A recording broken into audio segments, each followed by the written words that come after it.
यावर्षी चैत्र शुद्ध प्रतिपदा शके 1946 चा गुढीपाडवा हा 9 एप्रिल रोजी मंगळवारी आहे। नवीन संवत्सराचा आरंभ त्या दिवशी होत असून आपल्याला गुढीच्या बरोबर पंचांगस्थ गणपतीचेही पूजन करावायचे असते।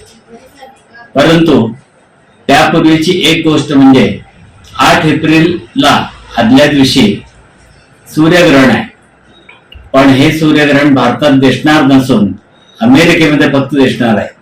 त्यामुळे भारतामध्ये या ग्रहणाचे कोणतेही नियम पाळायचे कारण नाही, आवश्यकता नाही। आणि म्हणून 9 एप्रिलचा गुढीपाडवा हा 3.5 मुहूर्तांपैकी एक अत्यंत शुभ दिवस असून त्या दिवशी वैधृती योग जरी असला तरी सुद्धा तो 3.5 मुहूर्तापैकी एक दिवस असल्यामुळे वैधृती योगाचा विचार त्या दिवशी करू नये।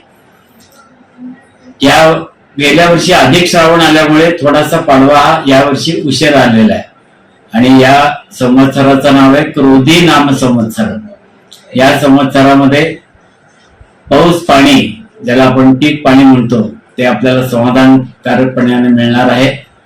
उन्हाळा मात्र एप्रिल मे महिन्यामध्ये यावर्षी जरा जास्ती जाणवेल, परंतु त्याचाच परिणाम म्हणून आपल्याला पर्जन्यमान हे चांगले राहणार आहे। तेव्हा या नवीन वर्षाचं स्वागत आपण सगळेजण आनंदाने करूया आणि या दुष्काळाशी पण आपण सामना करण्याची ताकद या परमेश्वराने आपल्याला द्यावी अशी आपण प्रार्थना